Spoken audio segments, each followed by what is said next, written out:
You know, I feel like it's God's job in my life to always keep me humble. I don't know if you feel that way.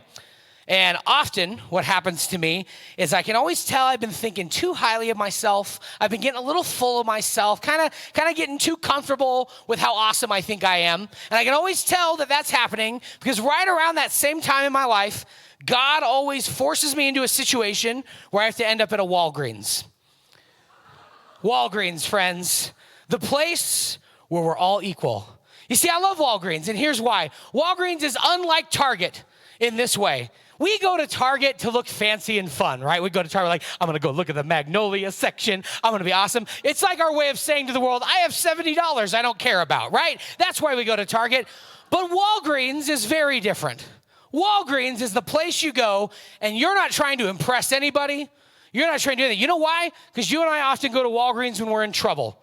We go to Walgreens when we're sick as a dog, there's goop in our eye, and we need like some allergy medicine, aura, like now. Like I need medicine, help me, I'm sick. Or it's that moment you get that phone call from that wonderful robot, and she's like, your prescription is ready. And that sweet woman tells you, this robot woman tells you that and you get in line, you go through the drive-thru, and you see 8 people you know, and you're like, yep, I'm on crazy pills too, right? It's just a fun moment where you just get to acknowledge you're all equal, right? Or that moment you're sent to Walgreens. Someone sends you there because you need to buy a delicate subject item that someone sent you there because things aren't going well at home. You know what I mean? That's Walgreens, where we're all equal. We're not actually trying to impress anyone. It's that moment you forgot a birthday or an anniversary again or a Father's Day, and you're like, I need a present now, right? And you're like, go and you grab a gift card that is to a restaurant that isn't even in Flagstaff, and you're like, I don't care because I forgot. Right? That's what Walgreens does to us. It humbles us. And it got me thinking, because like at our church, what I think is so fascinating is I wonder if Walgreens is almost a picture of what the church could be like. Of this idea that we didn't have to pretend or impose or manipulate people and try to make them think we're awesome. What if the church could be this place like Walgreens where we just admit it, we don't have it together. We just admit that we all have need and we're not all perfect, and that's okay. I started thinking about this, and it's like, at our church, this is our mission, our vision statement. We're trying to help one another follow Jesus. That's all we're trying to do as a congregation of people in northern Arizona. We're just trying to help one another follow Jesus. And notice how we've highlighted and emboldened one another.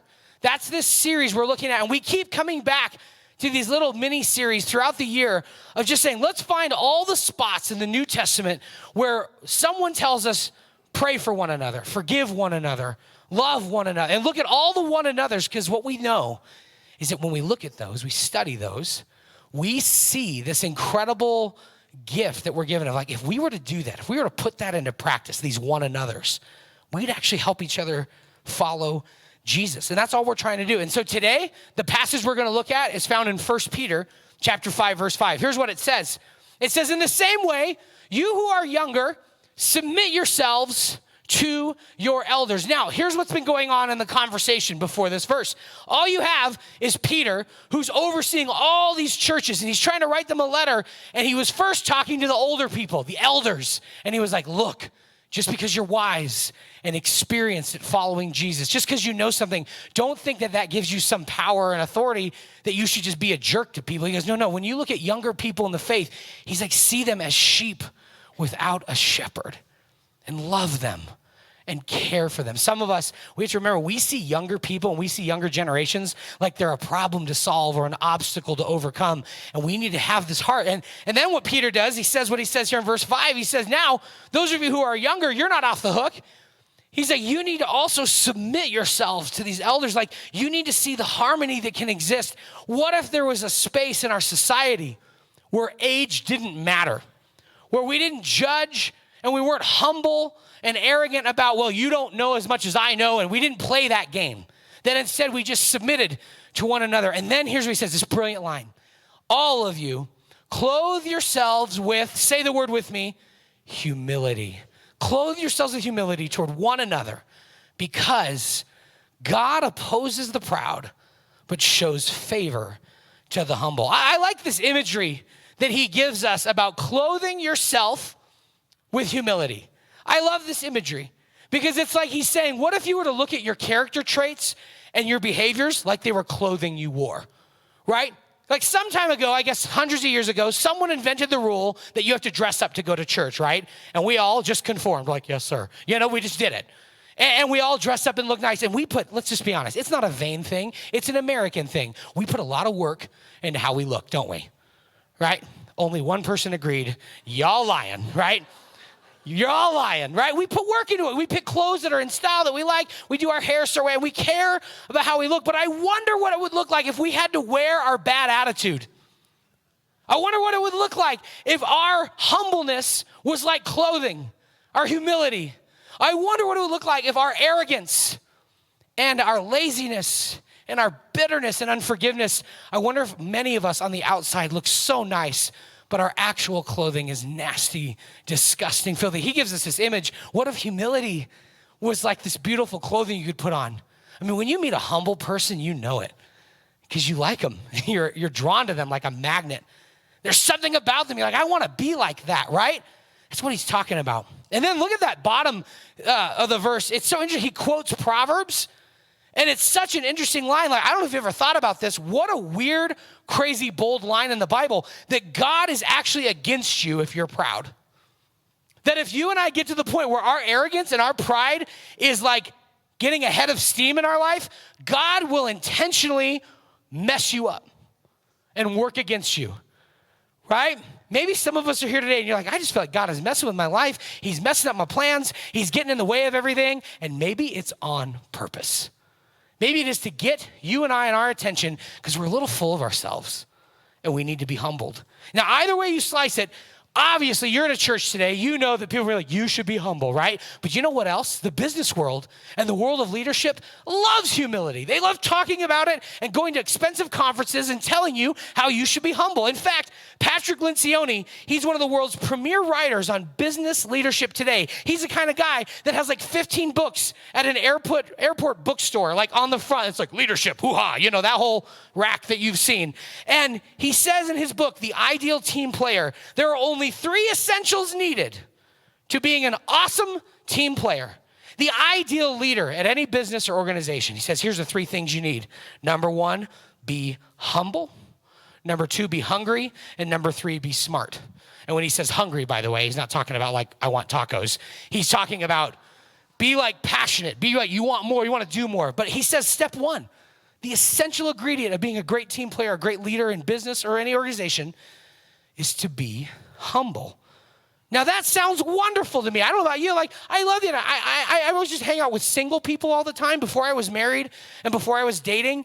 And I would hang out with single people all the time. And they inevitably, when we started talking about who they wanted to marry, they would always be like, I just want someone who's like not selfish and who like just puts family first and always has time for me and just is just humble, right? Everyone tells you they want to marry a humble person. Ironically, that's never the description of the person saying they want that, but that's okay. But what I find interesting is how come we all know we want humility? How come we all know we need it and we love it? But what do you do when you're not that person? What do you do when you sit here today and you realize, I'm not humble? How come no one tells me how to become humble? Well, where is the path I can take that would lead me to becoming humble if I'm not? I mean, what school is offering that degree, right? What university is like, take these courses, you'll be humble by the end of it, right? How many gyms do I have to join to work on my humility? How much yoga does one have to do to finally work on their inner character and be humble? Tell me, what kind of juicing has to happen, right? See, you and I have a bunch of answers to the exterior things of our life, but the things that destroy and shape us is our inner life. To be a whole, complete, healthy person requires working on the exterior and the interior. And I think, my belief is that the reason I think the church is the actual hope for our world today is what if it could be the place that you and I go to where we learn how to intelligently and specifically apply effort to following Jesus so we could become better people. That Jesus didn't just die to give me a ticket somewhere else later when I'm dead, but in fact died to say, I believe you could become like this. He died to give us a new life, a new hope, a new promise. I mean, what would that be like if church was the place like where you and I could teach with detail and intelligence how to follow Jesus, how to be the kind of person that had his character and his quality. So today, instead of me telling you why you should be humble and describing how great humility is, what if we talked about how to become humble? What if you're hearing like, I'm not that person. I don't think I didn't even know I could change. Like some of us, if you think about it, we just feel like we're neck deep in our life already, right? How could I ever change? But what if there was a path? And I believe following Jesus, putting his teachings into action, into practice is the way. So with your permission, I would love for us to talk about 4 choices we could make to becoming humble followers of Jesus. Would you like to do that?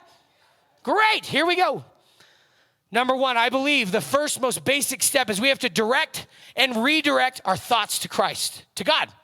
We have to figure out what it means in our life to constantly, no matter how we're feeling, what mood we're in, and what's going on, to have these practices and steps that you and I do that redirect our thoughts to Christ. Because here's the thing, whether we're trying to be more humble or more generous, more forgiving, whatever the thing you want to grow in, this is always step 1. Some kind of motion in our life that brings our mind back to God. Here's what I mean. Look at what Isaiah says. You, God, will keep in perfect peace all who trust in you, all whose thoughts are fixed on you. There is an ancient biblical wisdom that says when you and I decide to change where our mind rests, you and I just naturally let our minds rest on our anxieties, our stresses, our worries, our fears, the things we don't care about, things we do care about. We just let our mind go wherever it pleases. Whatever we want to lust after, whatever we want to think after, whatever we want to worry about, we just let it go there. And this principle says if you would direct and redirect your mind to God, you will be kept in perfect peace. Let me ask you, is this just sentiment, or is this a way of life that's possible for us? Is this just something you're going to slap on a pillow at grandma's house? Or is this a way of life that we could actually follow? You and I need to redirect and direct our minds to God. Look at what 2 Corinthians 4:16 says. Paul's like, even though outwardly I'm wasting away, inwardly I'm being renewed day by day. He has this idea that even though outwardly I'm getting older, it's like inwardly I'm getting younger. How is that happening? And then you have Paul later in Romans, and he says, don't be conformed to the patterns of this world. Don't let yourself just slip into those same old patterns. He says instead, be transformed. How? By the renewing of your mind. Paul's idea was you and I somehow by this inner work, working on where our mind rests, will be the beginning of becoming this kind of person. You know what this means practically? You and I are going to have to start talking to God more and stop waiting for Sunday at 10:45 to think about him. Some of us are going to have to start talking to him about things that we're worried about, consumed with, and care about. And stop separating your life, putting it into categories where there's a God box and then every other box, and you need to put him in every one of the boxes. You got to figure out how to talk to him more. Some of us need to get better and realize that we have the opportunity every day to withdraw, even if it's for 5 minutes, to be alone, to get some solitude, some silence, and just be with God and speak with him. Listen, I have an infant at home. I know some of you are like, I can't do that. I hear you, right? Infants are needy little monsters, aren't they? But the thing is, 5 minutes, you can figure that out. 5 minutes to just withdraw and say, God, I need some strength. I need some wisdom. Some of us need to actually start reading the Bible like we claim we do.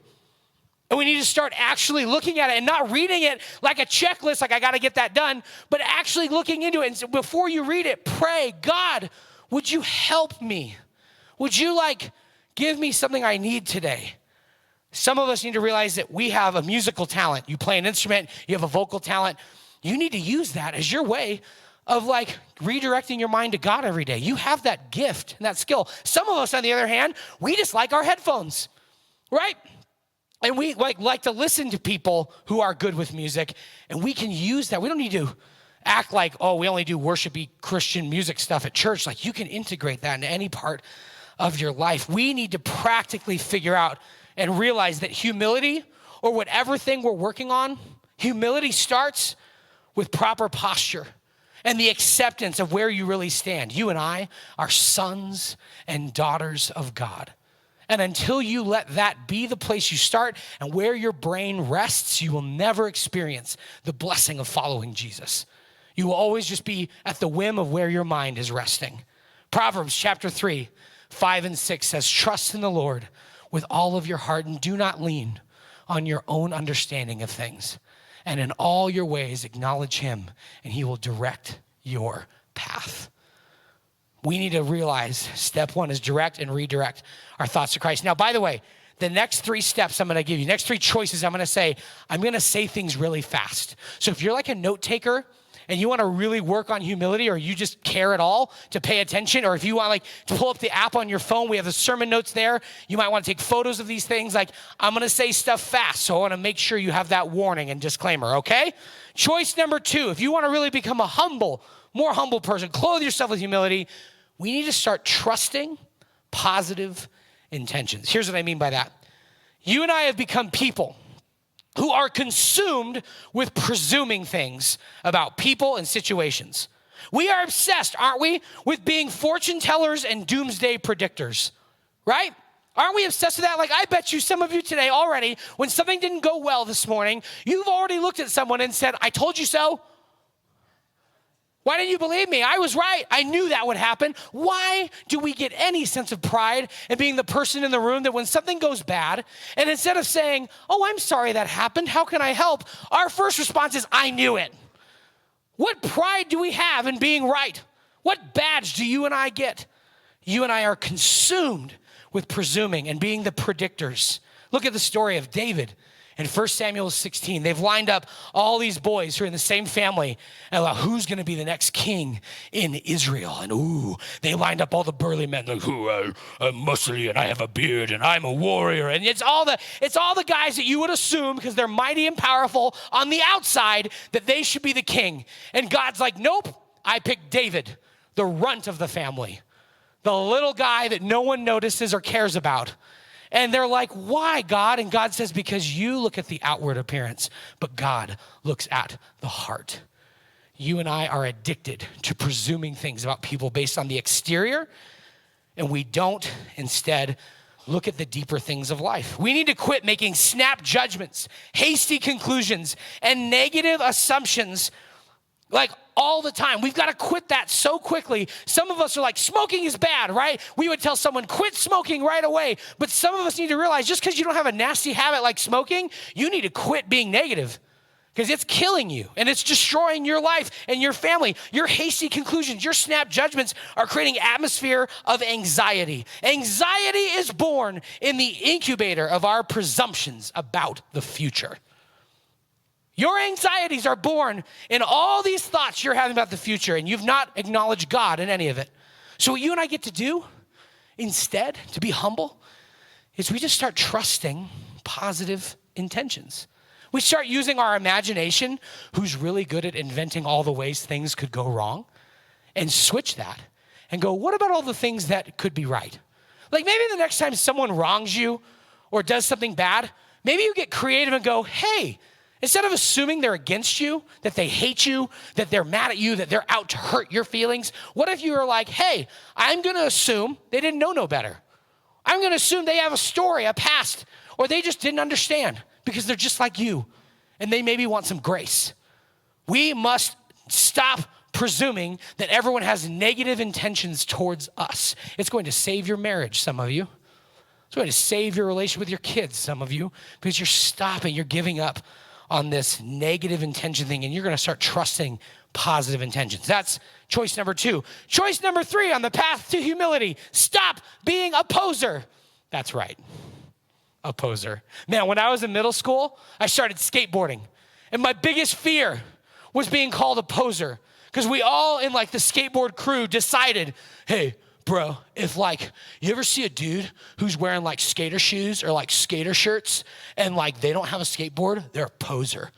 And we're gonna tell them about it. And we just all agreed. And we would just shame anybody who had cool skater shoes, but they didn't skateboard with us. We're like, you're a poser, bro. That was the darkest, most painful shame I could ever imagine as a 7th grade boy was being called a poser.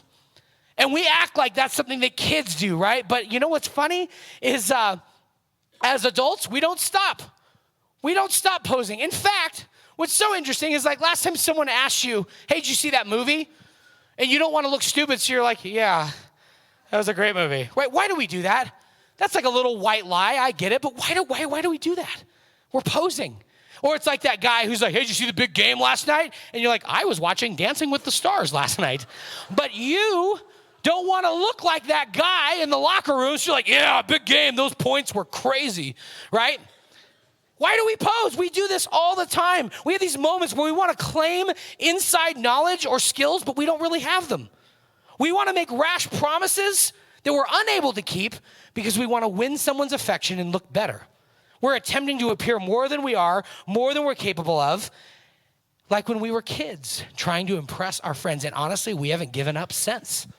And some of us have grown addicted to being a poser and appearing like something we're not. Now, some of us are different. We grew up in a Christian home, so we got off on the right foot, I guess. And what we did is we decided to practice something very different. It's another kind of humility. It's called false humility. This is when someone gives a person a compliment and the person who grew up in a Christian home is like, oh no, to God be the glory. This is the person who can't take a compliment. This is the person, you say something nice to them, you're like, it's all Jesus. He's what did it through me. And you're like, no, I'm pretty sure I saw you do that, right? But we've learned false humility. You know what we do? We beat ourselves up. We berate ourselves because you know what we're really doing? Beating others to the punch. We're afraid of someone ever being critical of us, so we'll just put ourselves down for them.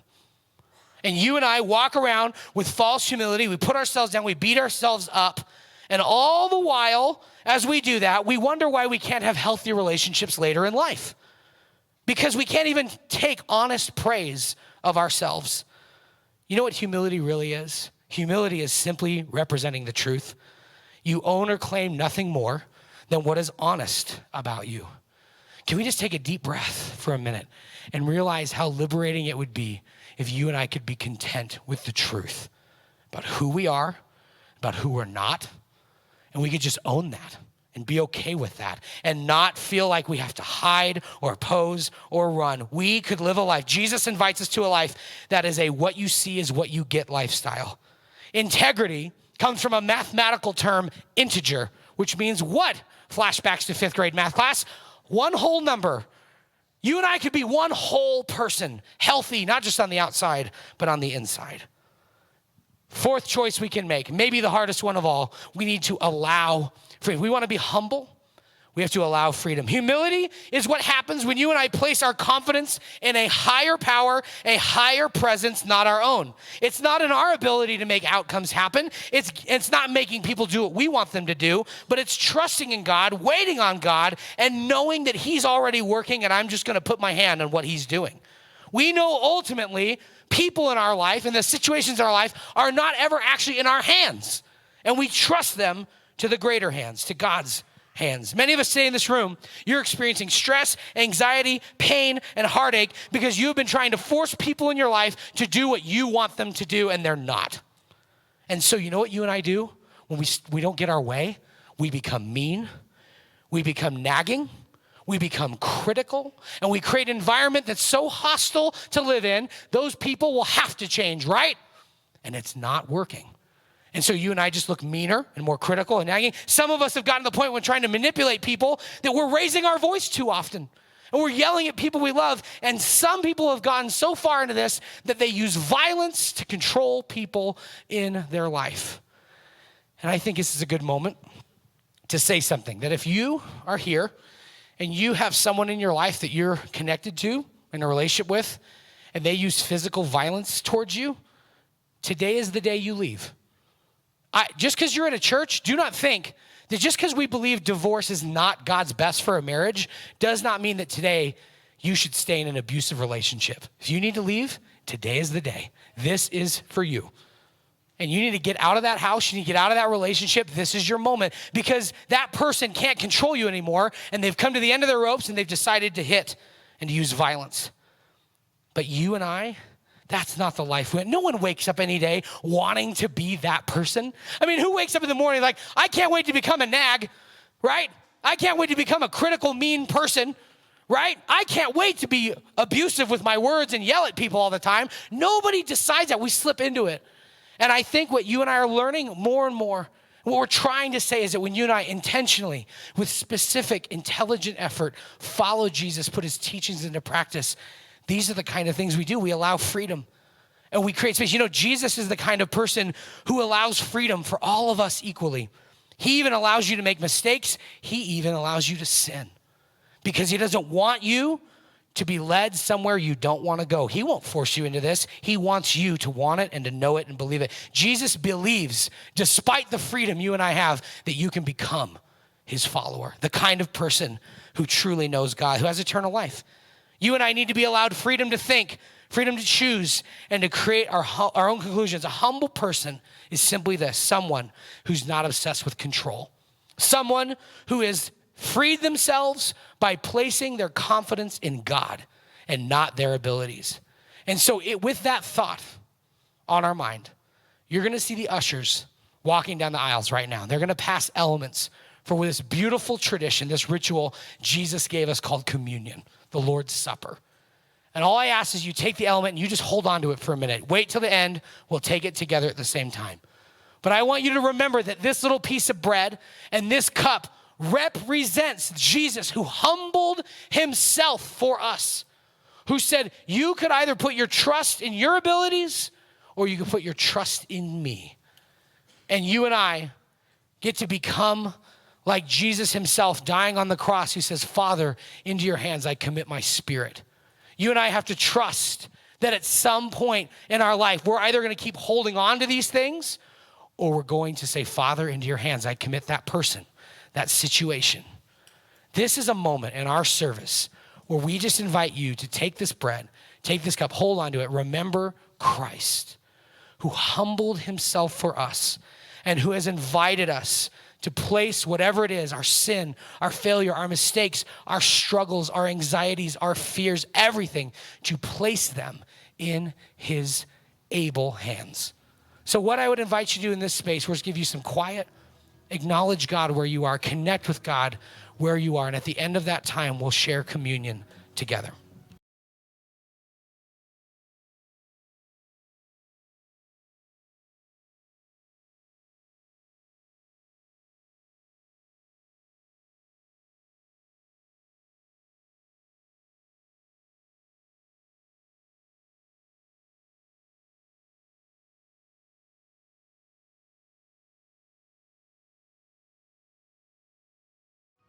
Take in your hands that little piece of bread and lift it up in front of you. Let it remind you that Christ humbled himself. And he said, I am willing to be broken so you could be made whole. Take this in remembrance of him. In the same way, lift up the cup. This represents and it reminds us of the blood of a new promise, a new covenant. It says you're forgiven, you're loved, you're worthy, that you are one with me and I choose you. Take this cup in remembrance of him. Heavenly Father, I just ask you on behalf of each of us here today that we would trust you and place our confidence in you more fully. That, Father, into your hands we commit all of the things that weigh us down, that trip us up, that worry us, that destroy us. We commit them to you and ask, God, not just for your mercy, but your power, your grace, your strength to become the kind of people who are so releasing their things to you that we become humble, and that draws people not just to us, but straight back to you, that our humility would transform our relationships, our homes, our families, and even Flagstaff, that it would change everything. And I pray that you would make us those kind of people by just following you, Jesus, together. We ask this in your name. Amen. So as we head out today, here are some questions that I feel as you and I look at what does it mean to be a follower of Jesus who's working on humility, actual practical steps. Number one, we direct and redirect our thoughts to Christ. Number two, we start trusting positive intentions. Number three, we stop being a poser. And number four, we allow freedom. And all I want to do is put on the screen, just questions I want you to think about, to dwell on, to look at as you and I head out today and live up the rest of our weekend. Here's some questions. Number one, do we speak in ways that make it difficult to understand us? Are you and I intentionally trying to be weird with the way we use our words to draw attention to ourselves and be negative? Number two, are we trying to confuse, deceive, or manipulate on purpose? It's one thing to have misinformation, right? And to be like, oh, I was wrong, I didn't mean to confuse. It's another thing to be someone who is intentionally divisive, and trying to be mean and weird and cause problems. Number three, how often am I assuming the worst? I mean, how much of our day and your day are you going to just spend worrying about all the things that could go wrong? How much more time do you want to give to that in your life? You know, time is the only thing, it's an unrenewable resource, right? Like what? How often are you and I just assuming the worst? We spend our whole day just consumed with that. Why don't you turn that into moments where you talk with God? How often? The next one. What is my immediate reaction when people do not do what I think they should do? Man, if you're a dad, if you're a parent, you get this, right? This is hard. What is my immediate reaction when my kids, my family, my spouse, when things aren't going the way they should, not doing what I think they should? You know what? You and I have to learn that those people in our life, they are a gift. Were they ever really in our control in the first place? What you and I have to start doing is trusting and releasing them to God. And lastly, where am I forcing something instead of releasing something to God? I hope these questions stay on the tip of your mind and you think of them. And I hope they will help you today. Whatever you're doing, draw closer to God. And as we continue to help one another follow Jesus. Thank you so much for being here.